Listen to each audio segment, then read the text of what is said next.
A partir de este momento, todas las voces se unen en una sola señal. RCR presenta Conexión 750 con María Alejandra Trujillo.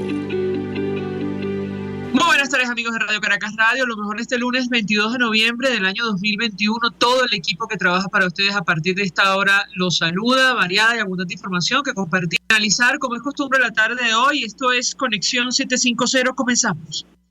¿Qué está pasando en este país?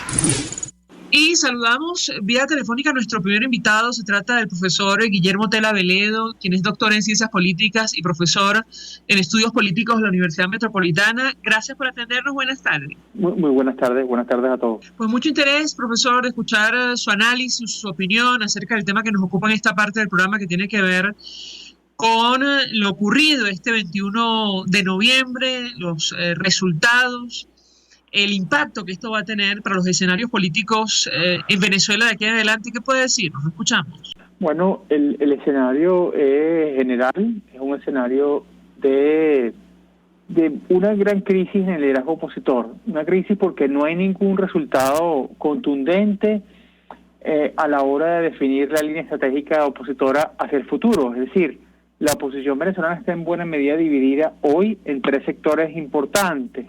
Los sectores que habían estado participando en las elecciones desde el año 17, los sectores que decidieron volver a participar pese a todas las dificultades este año, y los sectores que están negados a participar. Esto con respecto a las organizaciones.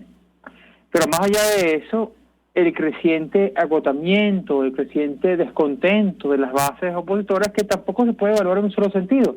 Históricamente el votante opositor había votado en expectativa de un cambio político y de fortalecer el piso político de la oposición en miras a ese cambio.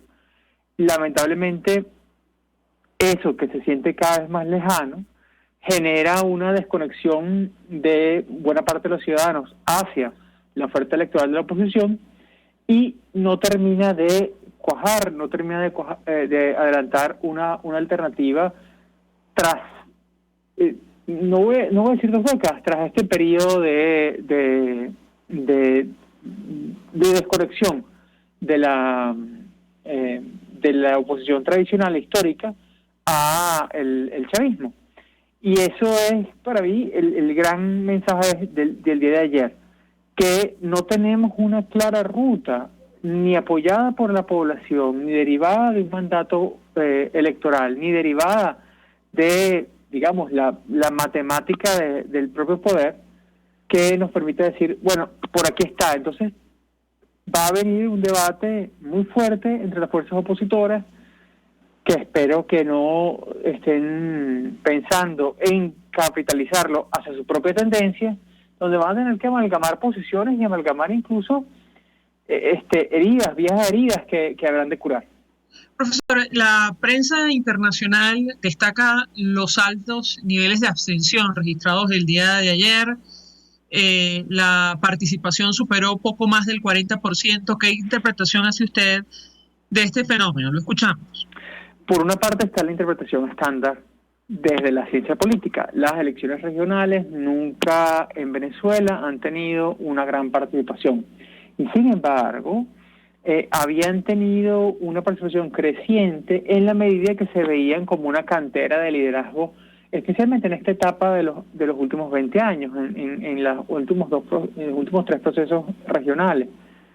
Eso volvió o se revirtió hacia una gran indiferencia el día de ayer, una notable indiferencia mayoritaria de la población, que claro, podría descontarse con esto la población que se ha ido del país, pero aún así, si descontamos esa población, sin descontarles más o menos 20% menos de lo usual, si la descontamos ya 10% menos de lo usual, que ya es bajo en esta circunstancia, entonces refuerza la idea de que no había demasiada expectativa de cambio, de utilidad en estas elecciones tan importantes como son las del poder local. Le pregunto, profesor, porque hemos escuchado toda clase de análisis, sobre todo de cara al futuro. Uno de los elementos que destaca es la decisión, por ejemplo, de Nicolás Maduro de suspender el diálogo con la plataforma unitaria, probablemente producto de lo ocurrido este 21 de noviembre. ¿Cómo lo interpreta usted? Lo escuchamos. Bueno, eso podía ocurrir, es lamentable que ocurra. Obviamente el gobierno estará queriendo una suerte de recalibración de quienes se sientan en la mesa, de reconsiderar eso, pero a la vez allí había un compromiso de desarrollo. Sigue siendo la plataforma unitaria, los partidos que la plataforma unitaria representan, los partidos mayoritarios dentro de la oposición. Sería, obviamente el gobierno está fortalecido, siente que no le hace falta, pero aún así hay muchos elementos de las negociaciones de México que son esenciales para el avance político, económico y social de los próximos años, y sería, bueno, está vendiéndose caro el gobierno en su presencia, pero sería irresponsable no admitir la necesidad de que esa negociación continúe de un modo u otro. He escuchado la rueda de prensa ofrecida por el presidente interino Juan Guaidó, y él ponía sobre la mesa varios temas, y yo los someto a su consideración. Nos llamó la atención que él advirtiera que, bueno, que asumía responsabilidades producto de lo ocurrido este fin de semana. Sin embargo, decía, ha sido una derrota para el chavismo. En la práctica y por el número de cargos parece que no es así, pero él decía, se trata de la votación más baja que ha tenido el PSUV en años, y el total... en total, más del 50% optó por otra opción. ¿Cómo ve usted esta reflexión y esto de asumir responsabilidades, que se lo he escuchado, por cierto, a otros dirigentes políticos? Lo escuchamos. Bueno, hay una diferencia entre ver el vaso medio lleno y ver solo la parte que está llena, ¿no? Esto es parte de esa consideración. Uno puede decir eso, es decir, potencialmente para el futuro se refleja que el chavismo sigue siendo minoría, que el chavismo está muy disminuido electoralmente, pero aún así las circunstancias políticas no terminan de cambiar. Entonces haría falta, y eso es lo que yo habría enfatizado, ha sido el ciudadano Guaidó, habría enfatizado la necesidad de reencaminar al país electoralmente, de volver a la confianza del voto, de volver a los venezolanos en eso. Asumiendo aún así que hace un llamado a la reflexión, a la autocrítica y a la responsabilidad, bueno, es muy importante. Obviamente ninguna tendencia opositora puede decir ayer que ganó, porque más o menos en partes iguales la abstención, los que participan para la oposición tradicional, los que participaron para nuevos sectores de oposición, están tibios y descontados, y habría sido estado muy distinto de haberse logrado también en condiciones electorales muy distintas, porque no olvidemos, seguimos estando en un sistema restringido, en un sistema no completamente abierto, un sistema que tiene una apertura muy limitada, pero aún así habría podido haber oportunidad en varios estados, algunos que están siendo determinados aún, que todavía están en proceso, pero en general habría habido oportunidad al menos en unos estados de la federación. Y eso pues habría puesto un panorama distinto a las actividades estratégicas de la oposición de cara a los próximos 3 años. Los próximos 3 años es el proceso más largo sin ningún proceso electoral, ningún evento electoral significativo en mucho tiempo, y eso hace que sea oportunidad para la reordenación y la reconfiguración de la oposición. Eso de cara a sí misma, de cara a la población y de cara también a las rivalidades que ella tiene. Bueno, de hecho, comentaba más temprano un tuit de Tomás Guanipa, quien, se encontraba en el exilio, regresó para participar en la contienda del Libertador, y él decía, nuestro principal reto luego de este proceso es trabajar en una renovación de liderazgos. ¿Cómo ve usted este tema, profesor, tomando en consideración, entre otras cosas, que 3 de las personas que obtuvieron gobernaciones distintas al PSUV, son políticos de una época, sí, con experiencia, para decirlo, veteranos. En esos términos, ¿qué puede decir? Sí. Bueno, tanto la renovación del liderazgo como la refrendación del liderazgo no quiere decir artificialmente que tengan que irse en una edad u otra. Hay que ver qué es lo que quiere también la población en ese sentido. Es llamativo, especialmente en estados donde había tenido dificultad la oposición para ganar, que es el caso de Cojedes. El caso de Cojedes a mí me parece emblemático con el gobernador Galíndez, porque es realmente inusual. Es un caso completamente contra tendencia, pero podría haber pasado en Apure, y no así en otras partes. ¿Quiere decir que los electores, los candidatos jóvenes, son menos importantes, son menos favorecidos? No exactamente. Hay que ver, por supuesto, escenario por escenario, caso por caso, arraigos regionales importantes, y eso es lo que hay que evaluar. Hay que ver a qué responde la comunidad, a qué responden los venezolanos de cara a su propio liderazgo. Pero también la sociedad venezolana tiene que hacerse corresponsable de esto, y aquí lo digo con mucha calma, porque esto no es popular. Muchas veces se dice, bueno, es que culpamos la abstención, culpamos eso. No es tanto la decisión puntual del ciudadano, sino que la sociedad en sí misma genera los liderazgos que emergen. Y si la sociedad no produce liderazgos renovados, si no hay nuevos cuadros, si todos decidimos, apenas tenemos alguna oportunidad, meramente emigrar o dejar el rumbo, pues simplemente no va a haber renovación. Entonces hay que aquellos individuos, aquellos ciudadanos que deseen hacer política, que den un paso al frente, y luego no nos lamentemos que los que veamos mal, los que no nos gusten, los peores, son los que dan un paso al frente. No, tenemos que dar un paso al frente. Profesor, tenemos que hacer una breve pausa para publicidad. Yo quisiera referirme al gobierno interino al regreso de la pausa. Una pregunta reiterada en esta rueda de prensa del día de hoy que ofrecía Juan Guaidó. Él, recordaba lo que establece la Constitución y advertía que él seguirá allí hasta que alcance, que se celebren elecciones presidenciales libres en nuestro país. Yo le pedí un comentario acerca de este tema que genera, discusión en el seno de la plataforma unitaria y entre los partidos que hacen vida en la Asamblea Nacional de 2015. Le ruego permanezca unos minutos más. A regreso le doy la palabra para contestar. Ya venimos. Usted está viendo Conexión 750 con María Alejandra Trujillo. Solo por RCR 750, porque lo bueno une. Puedes seguirnos en nuestras redes sociales. En Twitter, @RCR750, la radio que se ve. Mensaje del ingeniero José Peraza, tesorero del FONPRES CIB. Estimado colega ingeniero arquitecto y profesional afín, el Colegio de Ingenieros de Venezuela y el Fondo de Previsión Social, preocupado por la salud de tu familia, ha diseñado un sistema de salud integral que coloca a tu disposición y que contiene asistencia primaria de salud, ambulancia, hospitalización, cirugía, oftalmología, dermatología, fisioterapia, psicología, odontología, farmacia y funerario. Para mayor información, visítanos a nuestros portales cib.net.be, FONPRESCIB.net.be, Colegio de Ingenieros de Venezuela, construyendo futuro. Mis amigos, quiero hablarles de Dilab Biodiagnóstica, un nuevo laboratorio clínico con un concepto original.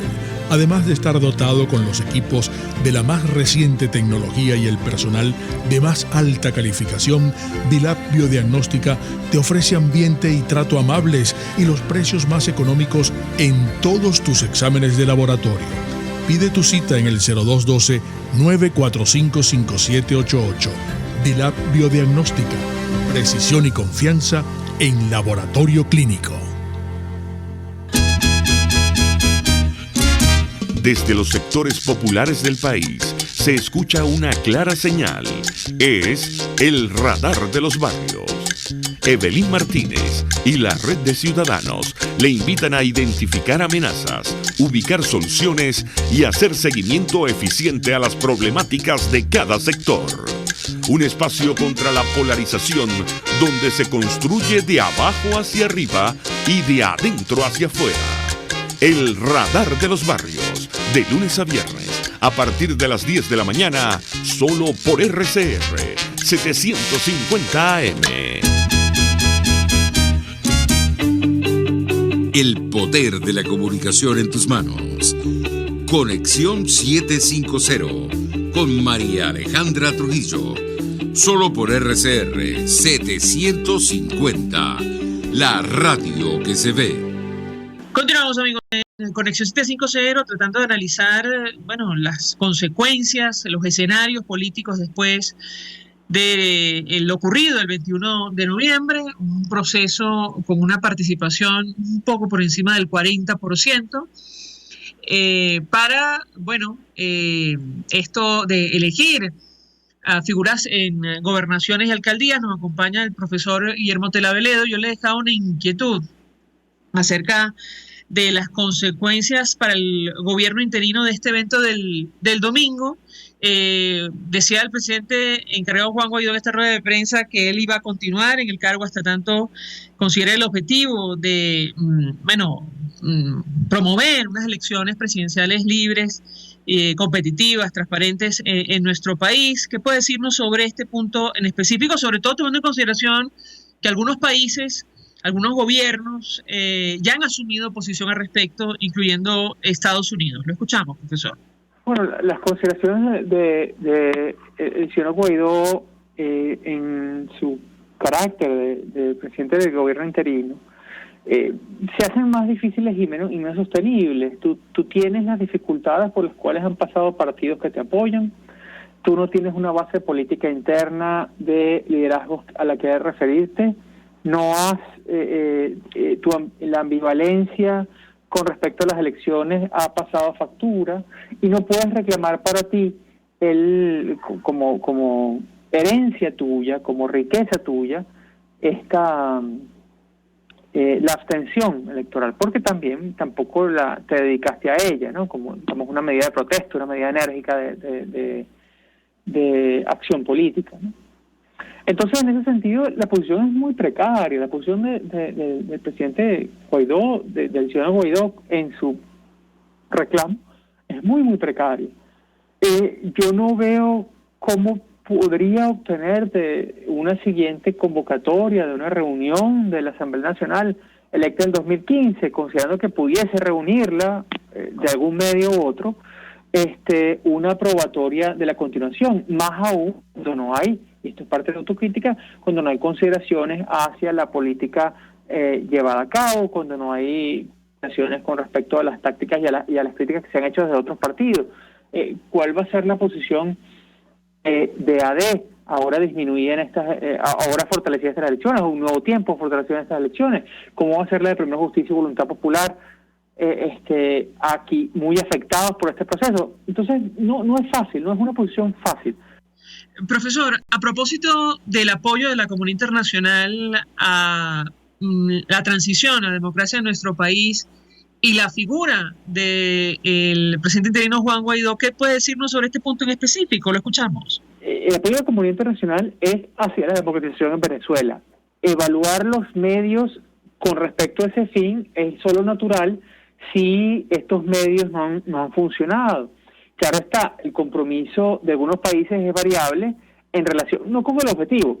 Creo, todo Occidente desea una democratización en Venezuela, todo el Occidente desea una estabilización de Venezuela, pero buena parte del lenguaje depende también de la opinión pública interna. No es lo mismo el tema debatido en Colombia, España o Estados Unidos que en Berlín o en Londres, ¿no? Hay otra fuerza de los hechos, especialmente en Estados Unidos, y por eso quizás en Estados Unidos se mantenga un tiempo más por las presiones electorales internas el apoyo directo a el gobierno interino, mientras que desde la perspectiva de otros países eso puede ser más criticado y más matizado. Hay que observar, sin embargo, que esto no es una carta blanca a el gobierno venezolano y a la idea de una continuidad del status quo, sino de una revisión de la posición táctica de los demócratas del mundo con respecto a este tema. Porque además recordemos que la preocupación por la democracia en Venezuela es uno de los elementos que preocupan sobre Venezuela, pero también condiciones de seguridad, de narcotráfico, de consideraciones geopolíticas que son atendidas por esos países. Justo sobre este tema tengo que preguntarle, profesor, antes de que se retire, sé que tiene compromisos que cumplir. Hay sectores políticos que desde el inicio decidieron no participar en este evento del 21 de noviembre, incluyendo partidos minoritarios que hacen vida en la Asamblea Nacional de 2015, sectores que, hablan de otro tipo de estrategia que tiene que ponerse en marcha para alcanzar el objetivo final, que es una transición a la democracia, que no estarían ganados probablemente a participar de un evento plebiscitario, como lo denominó Juan Guaidó en esta rueda de prensa el año que viene. No sabemos si de cara a unas presidenciales en 2024. Le pedí un comentario sobre este tema y cómo lograr unificar criterios en una misma ruta para alcanzar, insisto, el objetivo final, que es una transición a la democracia en nuestro país. Lo escuchamos. Las posiciones tienen que acercarse, no es posible, no es viable que haya ningún avance táctico desde la oposición si no hay unidad estratégica. Eso es algo que para mí es la lección más importante del día de ayer. Independientemente de que si se hubiera ido todo el mundo a participar o nadie va a participar, algo tiene que hacerse en un sentido unitario. De otro modo, lo que ocurre es esto, la fragmentación y la división. Posiciones de entrada, son lógicas en el debate político, son lógicas que ocurran, pero van a tener que encontrarse y además definir modos de decisión colectiva, que es algo que está faltando en la oposición desde hace mucho tiempo. Profesor Guillermo Otero Arevalo, 1.000.000 de gracias por atendernos, acompañarnos en estos minutos, doctor en Ciencias Políticas, profesor en Estudios Políticos de la Universidad Metropolitana. Vamos a la pausa, al regreso venimos con más. Estás en sintonía de Conexión 750 con María Alejandra Trujillo, solo por RCR 750, porque lo bueno une. Sintonícenos a través de Periscope, @RCR750, la radio que se ve. Mensaje del ingeniero José Peraza, tesorero del FONPRES CIB. Estimado colega ingeniero arquitecto y profesional afín, el Colegio de Ingenieros de Venezuela y el Fondo de Previsión Social, preocupado por la salud de tu familia, ha diseñado un sistema de salud integral que coloca a tu disposición y que contiene asistencia primaria de salud, ambulancia, hospitalización, cirugía, oftalmología, dermatología, fisioterapia, psicología, odontología, farmacia y funerario. Para mayor información, visítanos a nuestros portales cib.net.be, fonprescib.net.be, Colegio de Ingenieros de Venezuela, construyendo futuro. Un espacio que analiza y debate la coyuntura política, económica y social de nuestro país. Acompañe cada mañana a la periodista María Alejandra Trujillo en Palabras más, palabras más, palabras menos. Palabras más, palabras menos. Informes, entrevistas, análisis y discusiones sobre los temas de actualidad. Es lo que más te puedo dar, es lo de siempre. Palabras más, palabras menos. De lunes a viernes, de 7 a 8 de la mañana, por RCR 750 AM. Palabras más, palabras más, palabras menos. Estos tipos, que a mí lo que más me revienta y me saca la piedra es que les digan empresarios, porque no han movido un emprendimiento en su vida, pero ni siquiera del pensamiento, porque no han pensado una idea propia nunca, se convirtieron en boliburgueses a raíz de que tenían la ventaja competitiva frente al resto de los mortales de que les daban dólares preferenciales. ¿Y qué hacían? Legitimaban capitales. ¿Y qué hacían? Se llenaban los bolsillos con el dinero que lamentablemente Venezuela produce por ser un país petrolero y que le cae a Venezuela casi que del cielo por tener yacimientos de petróleo del norte al sur y del este al oeste. Entonces, la creación, además, de esta cosa asquerosa que es la boliburguesía, que son unos ricos que exhiben su mal gusto al tiempo que exhiben lo robado, cuando en las calles de Caracas ahora se les ve de a 10 por locha, son además la encarnación de Alex Saab. Y así nos va, de lunes a viernes a las 4 de la tarde. Radio Caracas Radio, porque lo bueno une. RCR 750 AM, porque lo bueno une.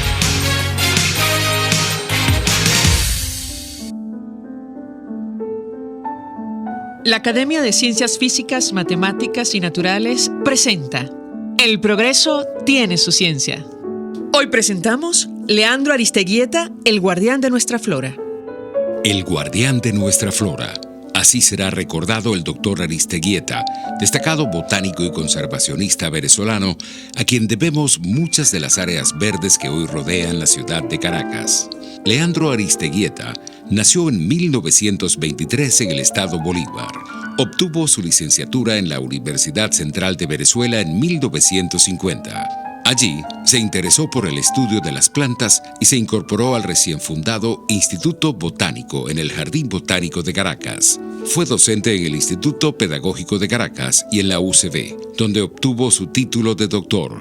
El doctor Aristeguieta describió numerosas especies de plantas nuevas para la ciencia, pero su mayor interés estaba en cómo incorporar las plantas autóctonas de Venezuela como elementos ornamentales en el paisaje urbano. No en vano, fue asesor botánico del arquitecto paisajista Roberto Burle Marx en el diseño del Parque Generalísimo Francisco de Miranda, mejor conocido como el Parque del Este. El doctor Aristeguieta fue también una pieza clave en la preservación de algunas áreas verdes en los alrededores de Caracas. Por ejemplo, el Bosque de la Virgen en los Guayabitos y los Morros de la Guairita. El doctor Aristeguieta recibió el Premio Nacional de Conservación en 1974, la Orden Henri Pittier y el título de doctor honoris causa de la Universidad de Carabobo. Fue presidente de la Academia Nacional de Ciencias Físicas, Matemáticas y Naturales entre 2001 y 2003 e individuo de número hasta su fallecimiento en 2012. El progreso tiene su ciencia. La Academia de Ciencias Físicas, Matemáticas y Naturales presentó El progreso tiene su ciencia. RCR 750 AM, porque lo bueno une.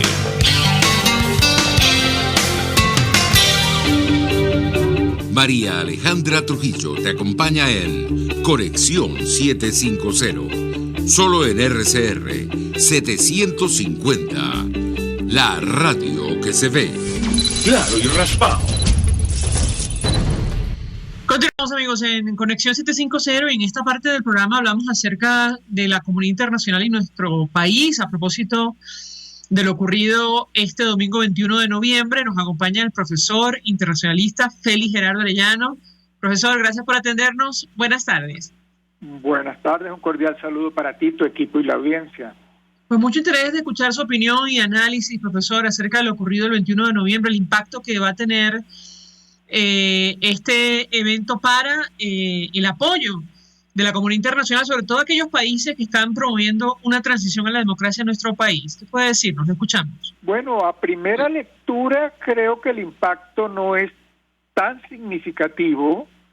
Va a ser necesario conocer el informe de la Unión Europea porque eso sí puede generar repercusiones al interior de sus instituciones, de las instituciones ejecutivas, de los gobiernos y del Parlamento Europeo en particular, que tiene un peso enorme en la definición de la estrategia frente a Venezuela. Ahora, la comunidad internacional conoce con lujo de detalles las irregularidades, las debilidades jurídicas, constitucionales, democráticas, la situación de los derechos humanos. Pero Miraflores actúa muy hábilmente, eso no lo podemos menospreciar, y tiene un tema al que le va a sacar mucho provecho, que es que hay unos resultados, en principio, pues contundentes por el número de gobernaciones en particular, aun cuando hay alcaldías de la oposición, por el nivel de división y fragmentación de los partidos de oposición. Yo creo que la gran causa de la crisis ha sido las divisiones. En aquellos estados donde fueron 2, 3 candidatos del sector democrático, obviamente la pusieron en bandeja de plata para el sector oficialista. Y ya hay analistas sumando números que evidencian que los triunfos no hubieran sido estos si hubiera habido unidad. De tal manera que ese resultado lo van a manejar para generar, Miraflores lo va a manejar para generar más debilidad interna y manipulación externa. Ahora vienen los operadores políticos, ya sabemos que el expresidente Zapatero es clave en esas operaciones políticas en Europa, y no me extrañaría que en Washington también. Ahora viene una presión para hacerle creer a la comunidad internacional que hay que cambiar la estrategia, pero es que además las divisiones de la oposición le generan preocupación a la comunidad democrática internacional. Ahora, la victoria, dice el país de España, estaba tan cantada que el presidente de Cuba, Miguel Díaz-Canel, felicitó en público a Maduro antes que el Consejo Nacional Electoral diera a conocer los resultados. ¿Qué opina usted sobre este tema, profesor? Lo escuchamos. Bueno, creo que Díaz-Canel va de error en error, ¿no? Porque, pues, me entiendo que en este momento todavía está en debate alguna gobernación, si no me equivoco es Barinas, donde todavía se habla de actas pendientes, tal. Yo creo que lo que hacía muy previsible los resultados, repito, y me disculpan la insistencia, es nuestras divisiones, es la división de la oposición, porque está ocurriendo en todo el hemisferio y luego queremos buscar otros argumentos, ¿no? Ya sabíamos que iba a ganar el candidato Evo Morales cuando se lanzaron 4 o 5 candidatos de la oposición, era indiscutible. Y creo que Colombia va por la misma vía, ¿no? Entonces, no podemos asignar toda la responsabilidad a la estrategia externa, a la geopolítica del autoritarismo, cuando internamente los sectores democráticos no están haciendo bien sus tareas. Claro, nosotros en lo personal, profesor, nos llamó la atención la posición asumida por el presidente de Cuba, porque en su momento el informe de la misión preliminar de la Unión Europea que estuvo en nuestro país reconocía que uno de los riesgos de enviar a una misión de observación era que el régimen de Nicolás Maduro, lo dice prácticamente en los primeros párrafos, iba a tratar de utilizar este evento del 21 de noviembre para ganar reconocimiento internacional, el mismo que no obtuvo en las presidenciales de 2018, tampoco en la elección de la Asamblea Nacional Oficialista en 2020. ¿Qué opina usted sobre este punto en específico? Lo escuchamos. Absolutamente cierto, y creo que eso ya empezó. Creo que, repito mi comentario anterior, creo que un personaje fundamental en esa estrategia, que es generar divisiones en la comunidad internacional, va a ser el expresidente Zapatero.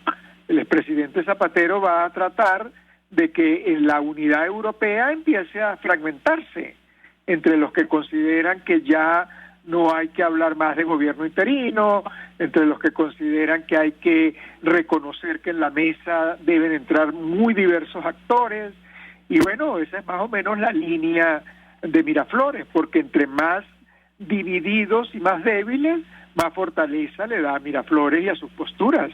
Claro, eso así es como van a capitalizar este resultado, que sí, que era bastante previsible en varios estados por nuestras divisiones. Ahora, Maduro amenazó a la Unión Europea con una respuesta contundente si los observadores presentaban un veredicto negativo sobre este proceso del domingo. ¿Cómo interpreta usted una declaración como esta, profesor? Le escuchamos.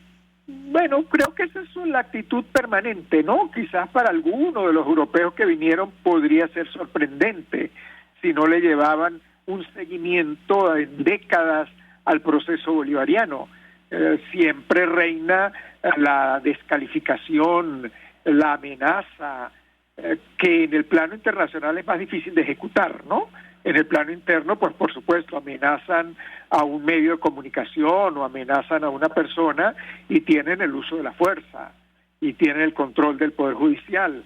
A nivel internacional eso no es tan sencillo, para ellos no pueden llegar a esos niveles. Pero naturalmente, ¿qué le preocupa? Que el informe, al ser objetivo, tiene que reconocer cantidad de irregularidades. La composición del Consejo Nacional Electoral, la organización de las mesas, bueno, pero naturalmente va a haber siempre un pero de que eso se conocía, eso se sabía, y un importante número de la oposición participó. En consecuencia, Miraflores va a manipular esos detalles para debilitar el informe y para hacerle creer a la comunidad internacional que el proceso sí cumplió con las condiciones fundamentales. Sí, me permite, profesor, tenemos que hacer una pausa para ir a publicidad. Hoy el gobierno norteamericano anunció que va a extender invitación a dirigentes de la alternativa en Venezuela y representantes de Juan Guaidó a la cumbre virtual por la democracia, liderada por el presidente Joe Biden. Así lo aseguró el responsable, el asesor para asuntos hemisféricos de la Casa Blanca, Juan González. Yo le pedí un comentario acerca de este tema y la posición que ha asumido Estados Unidos y otras naciones de reconocimiento al gobierno interino de Juan Guaidó, un tema que está en discusión ahora mismo en nuestro país. Le ruego permanezca unos minutos más, al regreso le doy la palabra para conocer su opinión al respecto. Ya venimos. Escuchamos Conexión 750, solo por RCR 750, la radio que se ve. Puedes seguirnos en nuestras redes sociales, en Twitter, @RCR750, la radio que se ve. Mensaje del ingeniero José Peraza, tesorero del FONPRES CIB. Estimado colega ingeniero arquitecto y profesional afín, el Colegio de Ingenieros de Venezuela y el Fondo de Previsión Social, preocupado por la salud de tu familia, ha diseñado un sistema de salud integral que coloca a tu disposición y que contiene asistencia primaria de salud, ambulancia, hospitalización, cirugía, oftalmología, dermatología, fisioterapia, psicología, odontología, farmacia y funerario. Para mayor información, visítanos a nuestros portales cib.net.be, fonpresib.net.be, Colegio de Ingenieros de Venezuela, construyendo futuro. Llegó a Caracas el Paraíso Dental. Restauraciones estéticas y de conductos, cirugías, prótesis, ortodoncia, periodoncia y odontopediatría. La doctora Sonrisa, de la mano de Paraíso Dental, llegó para hacer de Caracas la ciudad de las sonrisas más bellas. Estamos ubicados en la Plaza Madariaga de El Paraíso, en el Centro Comercial Plaza Páez, nivel PO, consultorio Paraíso Dental. Comunícate con nosotros a través del 0212-481-9776, 0424-320-4222 y síguenos en Instagram como @DRA_sonrisadm y @Paraíso Dental. Somos el Paraíso Dental. En Venezuela no hay espacio para la política. En Venezuela no hay un sistema político. En Venezuela hay un sistema amponil. El chavismo no es una organización política, el chavismo es una organización criminal. Y las organizaciones criminales, cuando se les va a combatir, lo que corresponde son acciones policiales y militares, no acciones políticas. Porque si usted asume que una organización criminal es una organización política y se sienta con ellos, estaríamos entonces hablando de que en Venezuela estamos viviendo lo que hubiese vivido Colombia si Pablo Escobar continúa en la política. Exactamente lo mismo. Los ampones disfrazados de políticos o con la política como coartada para hacer las barbaridades que hacen. Y lamentablemente eso es lo que estamos viendo. Y así nos va, de lunes a viernes a las 4 de la tarde. Radio Caracas Radio, porque lo bueno une. El poder de la comunicación en tus manos. Conexión 750 con María Alejandra Trujillo. Solo por RCR 750, la radio que se ve. Continuamos, amigos, en Conexión 750, hablando acerca de la comunidad internacional y Venezuela, luego del evento de este 21 de noviembre en nuestro país. Nos acompaña el profesor internacionalista Félix Gerardo Arellano. Y yo le acabo una inquietud que tiene que ver con la posición del gobierno norteamericano, que ya reiteró su apoyo al gobierno interino que preside Juan Guaidó, y hoy anuncia que extenderá invitación para que participe algún representante en la cumbre virtual por la democracia que va a liderar el presidente Joe Biden. ¿Cómo lo interpreta usted? Lo escuchamos. Bueno, creo que es una posición absolutamente coherente.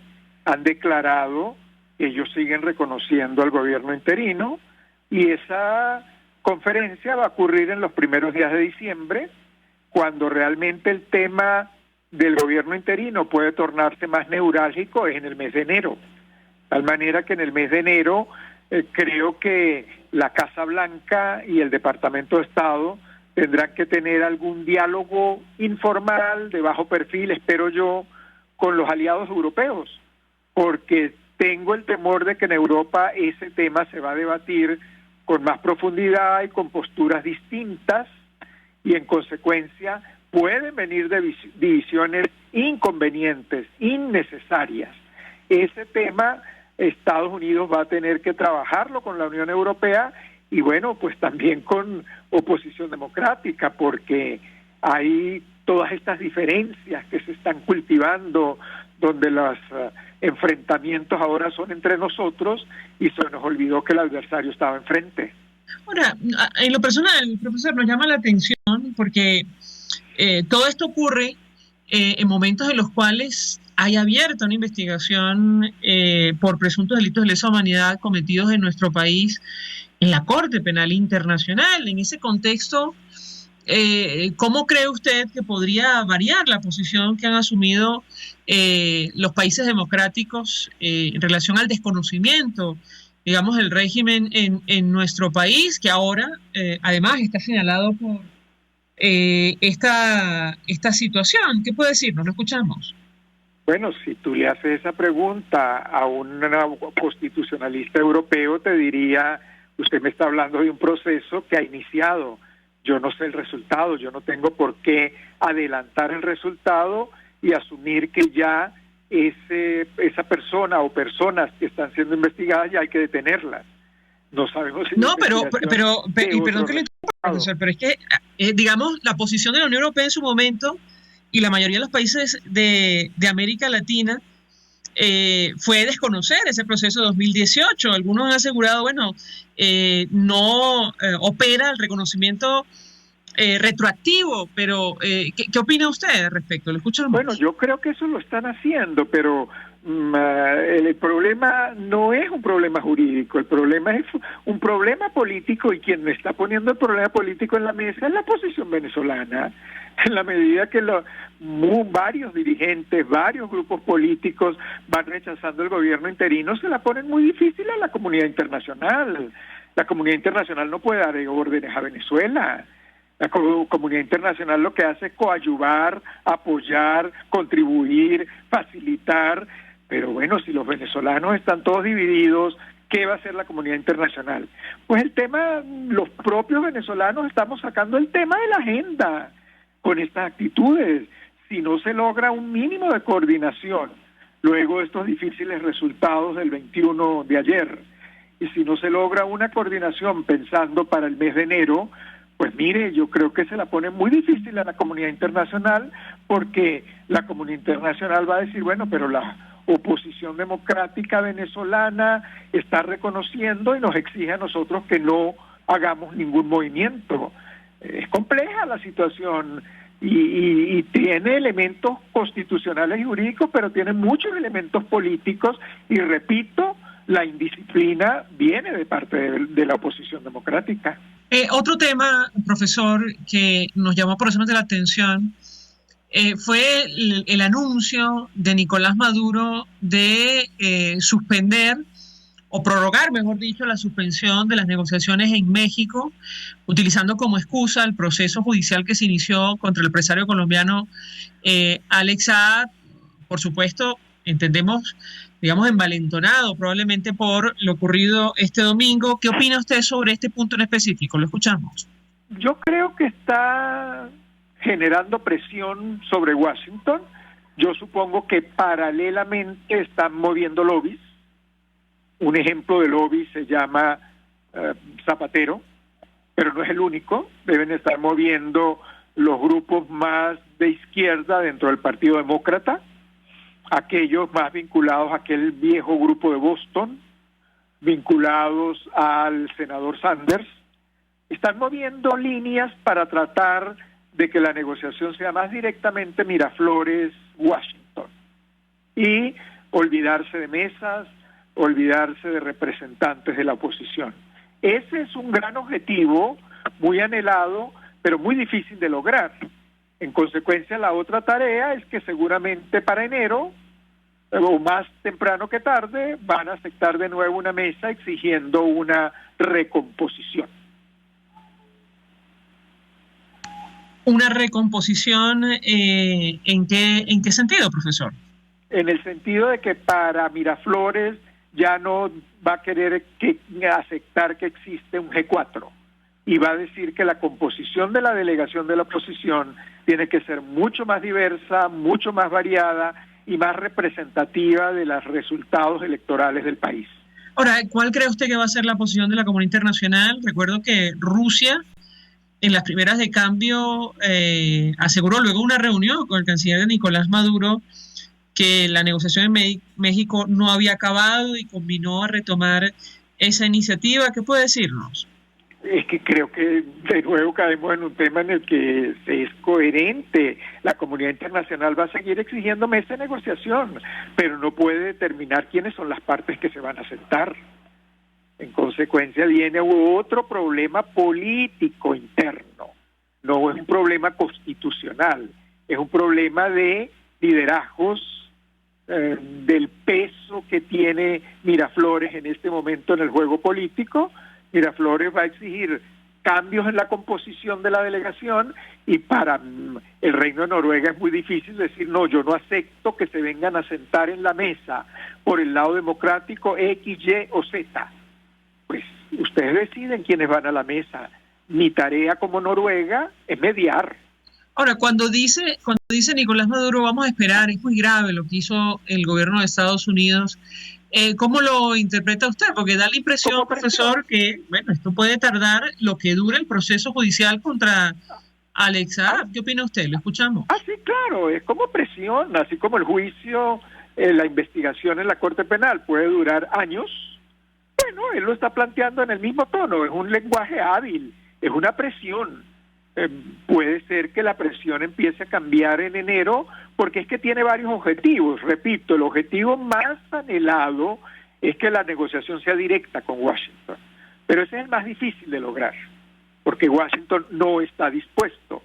Sí está dispuesto a hacerlo a través de otros canales, el canal de la mesa, el canal de la mediación de Noruega. Entonces Miraflores tiene que aceptar eso, pero quienes se sientan en la mesa no lo puede imponer la comunidad internacional. Ahora, ¿cómo ve usted en general el panorama, profesor, en relación a nuestro país? Me refiero muy delicado a las discusiones que ahora mismo tiene la comunidad internacional sobre Venezuela. Lo escuchamos. Muy delicado. Estados Unidos tiene un peso importante y trata de usarlo con la mayor prudencia, con el mayor tacto, pero repito, si no hay un mínimo de coordinación de la posición democrática, ¿qué va a hacer Estados Unidos? ¿Dividirse de Europa solo por mantener el apoyo a una persona? Europa va a hablar de que si hay que recomponer la mesa, hay que recomponer la mesa. Si hay que recomponer los liderazgos, hay que recomponer los liderazgos. Pero esa tarea la debemos hacer es nosotros. Nosotros deberíamos estar diseñando una coordinación más amplia, más participativa, que le dé más legitimidad al trabajo de nuestra oposición. Un trabajo de negociación y de convivencia que no es fácil, pero esa es la realidad que tenemos. Le traslado una inquietud más amplia. ¿No cree usted que, digamos, las democracias de la región y el mundo han subestimado el avance de los autoritarismos, sobre todo en América Latina? ¿Qué opina usted? Y pienso ahora mismo en Venezuela, obviamente Cuba y Nicaragua. Lo escuchamos. Yo no creo que lo han subestimado tan profundamente, porque la OEA ha tratado de hacer su mejor esfuerzo. Ha tratado de que la Comisión Interamericana intervenga, el secretario ha hecho todo lo máximo que puede hacer.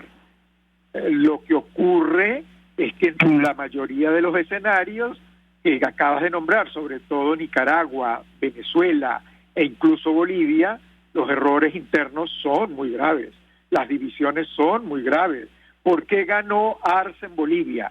Bueno, porque los partidos democráticos no quisieron coordinarse. Por eso ganó, si no, nunca hubiera ganado. Entonces, ¿es culpa de la comunidad internacional? ¿Es culpa de la OEA? No, entonces después que se arma la crisis y se la cultiva desde adentro, entonces queremos que la comunidad internacional lo resuelva. No tiene los instrumentos, porque aquí todavía sigue existiendo la tesis de que puede haber una solución rápida, fácil, quirúrgica, pero si no es Marte, no sé quién la podría hacer. Entonces ese es un tema que hay que eliminar de la agenda, porque no hay quien lo haga, porque quien se mostraba más osado para hacerlo, porque se atrevió a decir todas las hipótesis o todas las opciones están en la mesa, después resultó que era falso, y lo dijo su mismo equipo. Profesor, la ausencia de una solución para la crisis venezolana lo que avisora es, un éxodo mayor de ciudadanos, como ya se está viendo incluso en las fronteras entre México y los Estados Unidos. ¿Cómo ve usted este tema? Que al final del día... que tú acabas de hacer, yo no creo que no hay solución para el caso venezolano. Yo estoy diciendo desde que empezamos esta conversación que hay un paso fundamentalísimo, que es la coordinación de la oposición democrática. ¿De quién es la responsabilidad de eso? No es nuestra, no es de nuestros líderes. Bueno, entonces sí hay alternativas, lo que pasa es que soberbias, agendas personales lo están impidiendo. Buena parte de la abstención es un rechazo a esta dirigencia de nuestra oposición. Hay que hacer sacrificios, hay que hacer esfuerzos, no se puede obstruir toda iniciativa por mantener un liderazgo, porque termina siendo un falso liderazgo. ¿Cree usted, finalmente, profesor, que estamos a las puertas de una renovación del liderazgo en nuestro país? ¿O no? ¿Está ahí demasiado? La veo fundamental, la añoro, la insisto, agoto a tu audiencia con el tema, pero no veo que estén reaccionando en esa vía. Todo lo contrario, pareciera que algunos van a capitalizar la abstención como si eso fuera un triunfo. ¿Un triunfo de qué? ¿De quién? Entonces, no, yo creo que los personalismos están demasiado radicalizados y no quieren abrir espacio a las soluciones, y entonces siempre buscar un chivo expiatorio. Por eso no me gustan las tesis de los chivos expiatorios, porque le sirven a Miraflores, pero también como que nos están sirviendo a nuestros radicales miembros de la oposición democrática venezolana. He visto algunos que también van a intentar capitalizar la baja participación, profesor. Claro, por supuesto, pero la abstención no es beneficio para nadie, ni para Miraflores, porque sí le facilitó triunfos pírricos, pero se la pusimos en bandeja de plata. Algunos comentan que habrían como 8 gobernaciones ganables haciendo la suma de las divisiones con las que fuimos. Entonces, ¿de quién es la responsabilidad? Ahora van a aparecer con la tesis del castrocomunismo, del castro. Sí, ellos influyen, ellos presionan, pero se las estamos poniendo en bandeja de plata. Se las puso Bolivia. En Nicaragua, la oposición se mantuvo dividida permanentemente. ¿Quién ganó? El autoritarismo, el terror. Ahora todos esos que estaban divididos y peleados están o en el exilio o detenidos.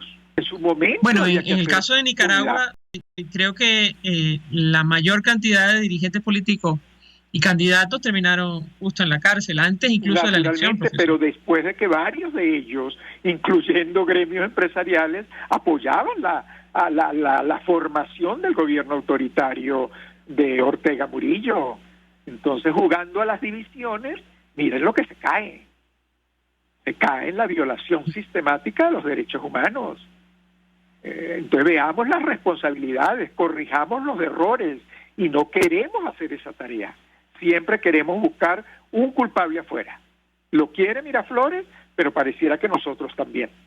Profesor Félix Gerardo Arellano, 1.000.000 de gracias por atendernos, acompañarnos estos minutos, tratando de ayudarnos a entender el alcance internacional de este evento del 21 de noviembre, sobre todo de cara a una posible transición a la democracia y el apoyo de los países que siguen promoviendo un cambio en nuestro país. Gracias por atendernos, acompañarnos la tarde de hoy. Nosotros se nos agotó el tiempo, nos despedimos y lo hacemos a nombre de Jaime Nestares en la dirección general de la estación, en la gerencia de producción Wilitzer Calla, en la producción Yay Pacheco, los controles Víctor Mejías, quien tuvo el placer de acompañarles, María Alejandra Trujillo.